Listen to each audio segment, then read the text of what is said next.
So treating my studio with what Stereospace has provided with me is actually very important in my industry because we have a lot of different students and a lot of different clients, and safety is our number one concern, especially with health.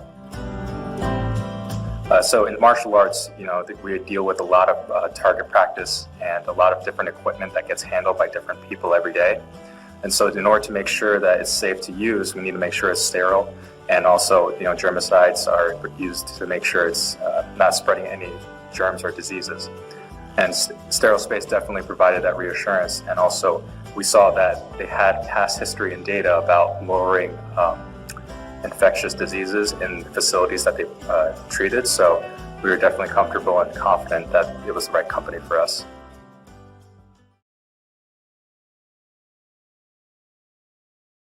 All right, so let's start. What are some things business can do during the pandemic?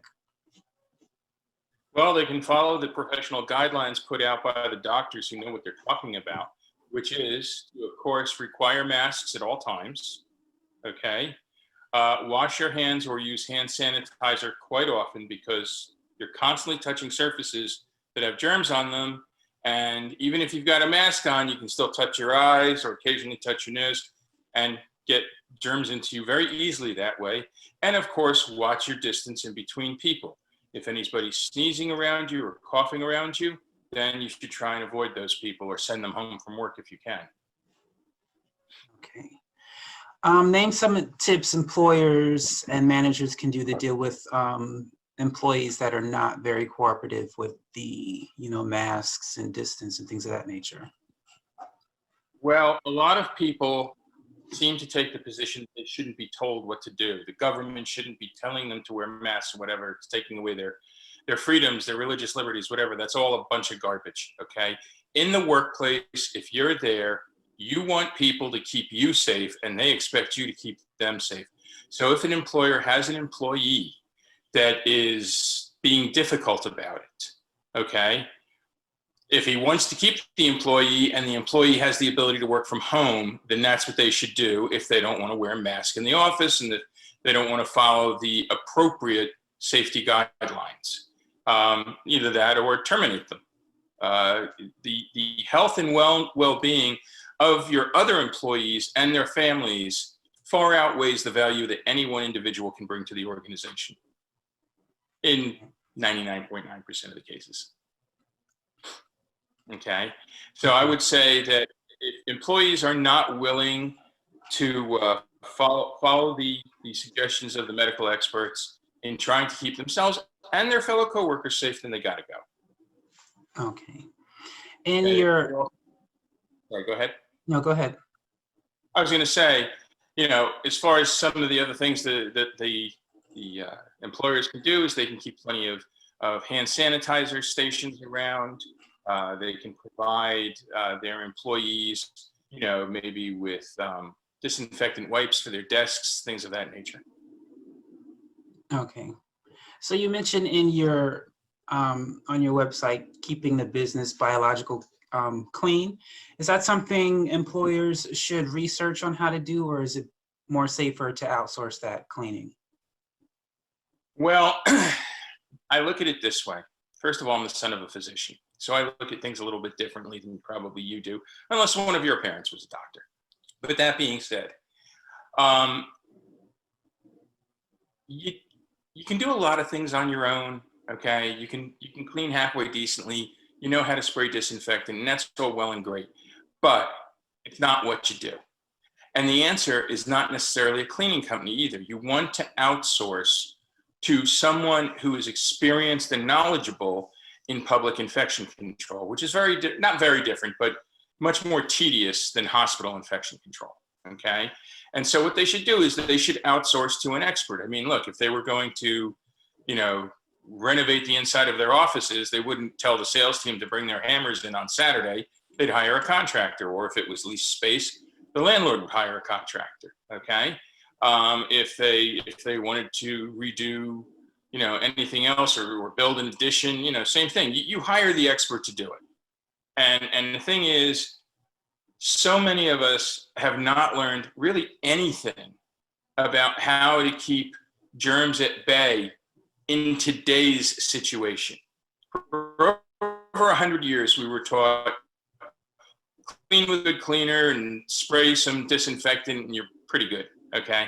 The problem is starting a long time ago, and not just because of COVID, okay, but starting a long time ago, doctors used to, not for the wrong reasons, but for the right reasons, prescribe antibiotics because they didn't know if it was a viral or a bacterial infection, okay? And that's how adaptive organisms like MRSA and vancomycin-resistant enterococcus and things like that came to be. They adapted to those drugs so that they wouldn't affect them anymore, all right? So the thing is, we as people don't really know more than, you know, wash your hands before dinner, wash your hands after using the bathroom, okay? And, you know, do everything you can to try and keep the place clean. And that's important. But there are other steps that can be done that professionals like myself do, okay, that give you a much greater level of biological cleanliness and safety than just cleaning and disinfecting. Because let me ask you a question. If I said to you, Casey, go on the internet and research the best disinfectant you can find. I don't care what it costs, I'll pay for it, it's on me. And then I say, okay, now spray that countertop with it.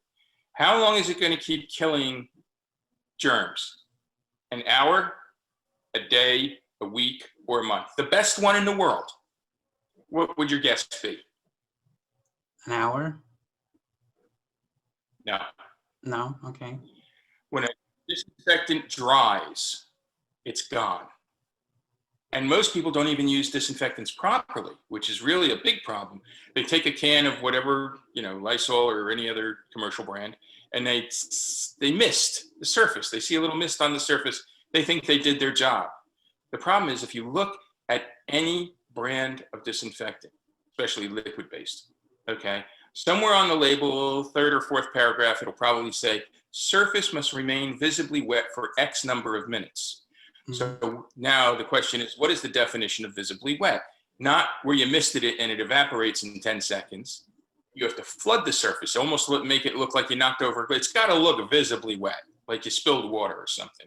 And the thing is, to do that, even in your home, and especially in an office, most of those things don't smell that great anyway, okay? And by flooding the surface, you create a lot of other problems. If anybody touches it and touches their face, it could burn their eyes, it could burn their mucosa, whatever, okay? But it'll leave a horrible odor around for quite a while, and it will not be fun to sit in that area and try and work. So what you want to do is you want to have an infection control program or protocol for your workspace where your employees are, where they really don't have to focus too hard on keeping their surfaces clean and using a disinfectant wipe or spraying disinfectants. You really want to have your space be as biologically clean with a minimum amount of effort. And that's what experts like myself do. So, you know, it's always, look, you're not going to go to an electrician for a neurological problem, okay? Yeah, both of them will work with electrical, but it's very different. Right. So with that said, tell us about your business, Sterile Space Infection Defense, exactly what you offer. Okay, so I started this company back in the early part of 2013. And my father, may he rest in peace, who was a dermatologist, a doctor who knew, I should say, a lot about infection and stuff. He was towards the tail end of his life and he was suffering from infection. So it became of significant interest to me. And I looked into a lot of different things, and a colleague of mine turned me on to this idea of antimicrobial germ-killing coatings. And so I looked into it, and what it was, it's very unique science. It was actually developed over 50 years ago by a company called Dow Corning, or what is now known as Dow Chemical. I'm sure you've probably heard of them. And what it is it's a coating that bonds to a surface and damages newly deposited microbes so badly that survival and thriving and colonizing are next to impossible. So you're drastically reducing the germ load on your surfaces. So what I did was I started a business that was based on spraying alone, and very quickly found there's a lot more to public infection control than just spraying a disinfectant, which is what most companies do. We actually do deep surface decontamination, extensive terminal disinfection, and the antimicrobial coating, which is the icing on the cake. Because everybody and their brother, as soon as somebody said pandemic back in March, every little, mom and pop cleaning service, all the way up to the big franchised companies, oh, COVID cleaning and disinfection, COVID, this, that, and the next thing. And the problem is they're cleaning, which is a good thing, and they're disinfecting, which is a good thing. But by the time they pack up their stuff and they're out the door, that disinfectant is dried. And yes, the surfaces are clean and the surfaces are germ-free for the moment. And that's the critical part of it, the moment. Because the first person to walk by a surface that's been cleaned and disinfected and either coughs, sneezes, or touches that surface has now left microbes behind, some living, some not, but the ones that are living will thrive and colonize that surface. And when you take into account that the average cell, plant, animal, or human, goes through what's called mitosis, which is when one cell becomes two, okay? They basically go through mitosis around every 20 or so minutes. So a single cell of anything, and let's just call it something simple like E. coli, okay, in an 8-hour work period can become literally millions and millions and millions of cells and colonize a surface. So that even though where that one microbe landed is a dangerous spot, now that it's colonized a surface or started to colonize a surface, there's a lot more for the next person who touches that surface to pick up. And as soon as they do this or this or this, they have a high probability of introducing that pathogen into their system, where it will have warmth, moisture, a food source, and a friendly surface. And then it colonizes your system. That's how you get sick. And that's why all of a sudden, in most cases, you develop a fever, because a fever is the immune system's way of trying to raise the temperature to kill whatever that microbe is, okay? And that's also when your body ramps up white blood cell count to try and fight it that way as well. But we started the business, like I said, back towards the end of 13, after doing about 4 or 5 months of due diligence to see if it was really anything that was even plausible. And the one thing that dear old dad said was, if this stuff really does what they say it does, we needed it about 20, 30 years ago, because, it makes, if you can reduce the volume of germs on the surfaces, even in your own house, okay, you're sharing far fewer germs, you have far fewer opportunities to get sick. And the whole idea is to keep, we can't get rid of all germs because we need to be exposed to germs to some extent to build our immune system, okay? Because each time we get sick with a new pathogen, our system learns, so that the next time it kind of sees that, it will ramp everything up a lot more quickly to try and kill it. Kind of like what's behind the idea of the vaccines for COVID right now, okay? Where they're using a potential marker from a strand of COVID, okay, to kind of show it to your immune system. Even though it won't give you the illness and make you ill, it will cause your body to say, hey, wait a minute, this doesn't look like it belongs here. Attack. So that's what they talk about when they're talking about vaccines. They're trying to give you something that will teach your system what to look for and attack as early as possible. So even though we don't deal with medications or drugs, we just deal with deep decontamination, terminal disinfection, and antimicrobial coating, our clients, and a lot of our clients, because we started in the childcare field, have written to us over the years saying, ever since we've been using your Healthy Child Zone program, we've noticed a significant reduction in illnesses in student and staff, okay?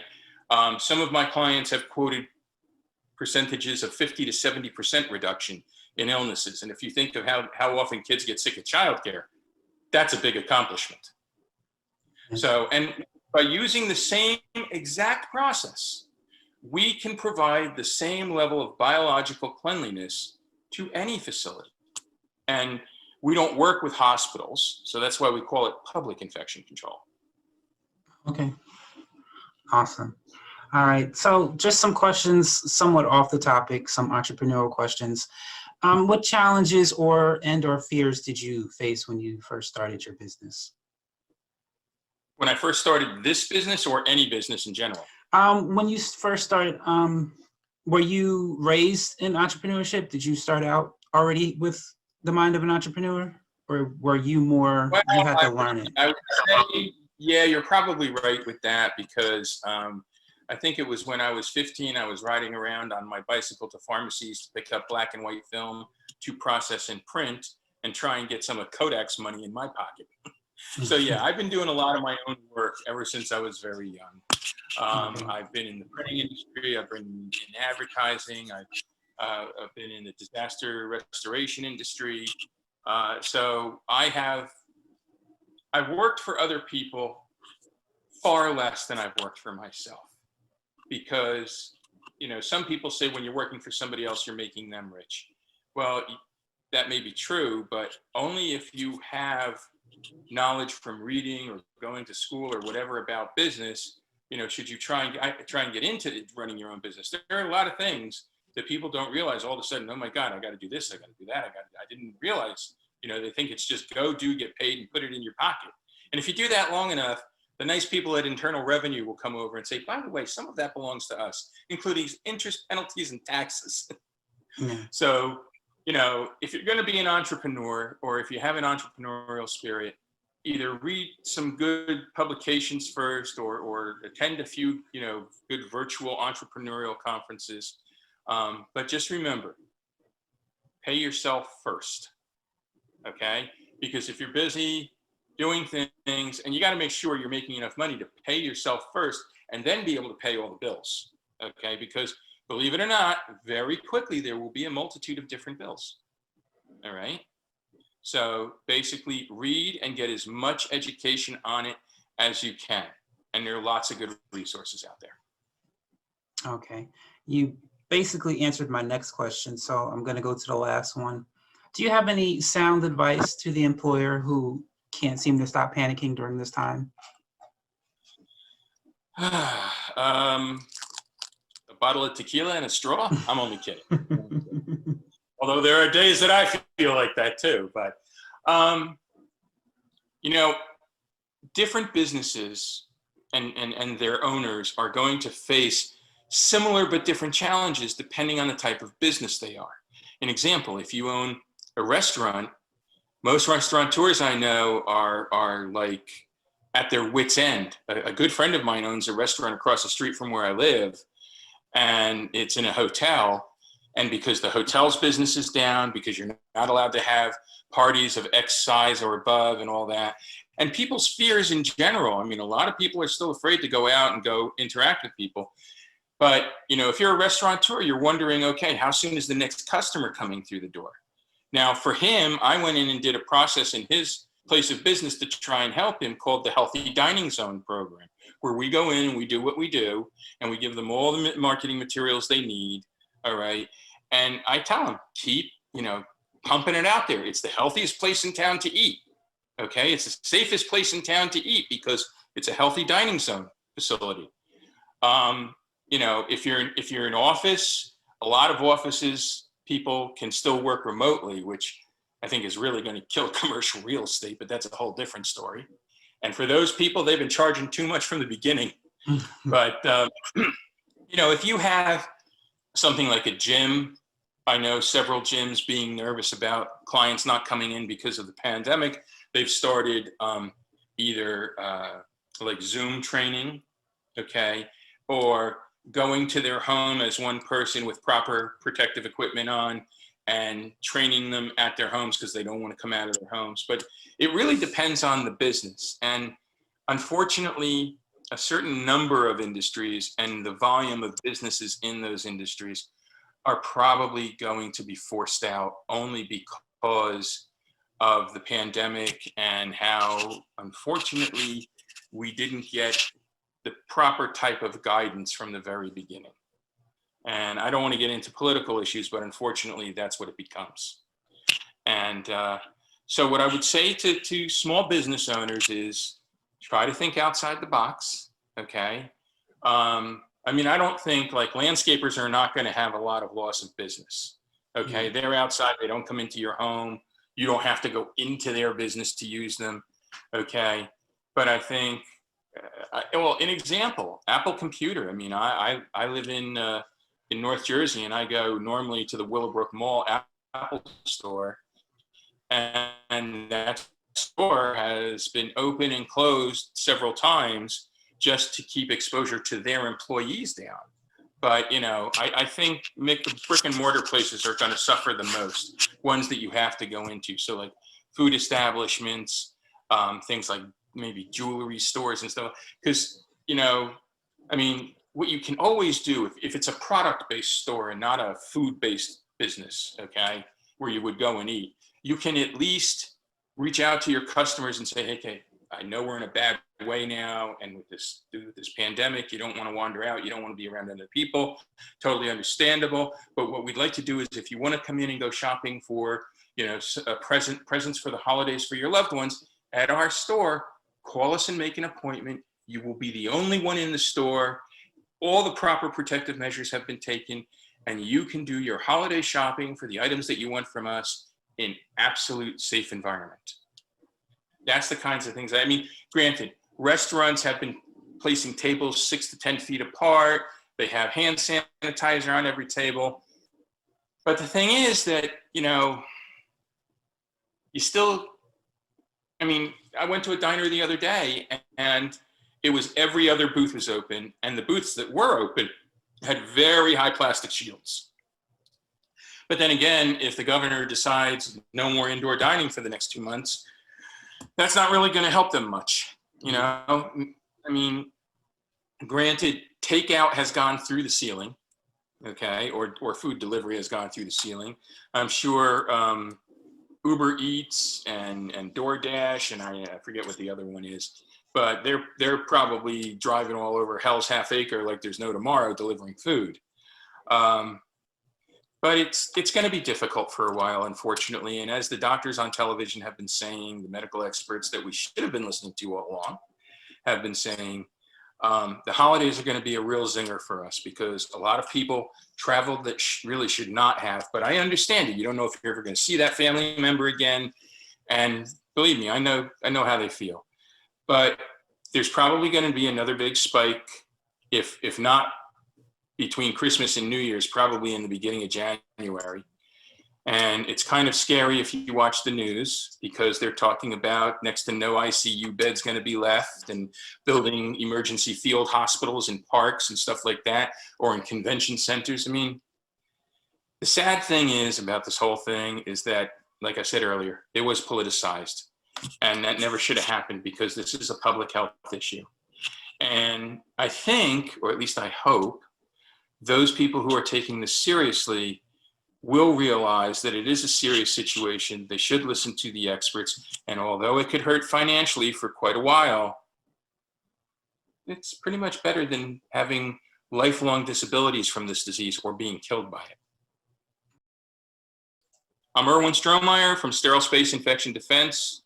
You can reach me at 973-714-8288.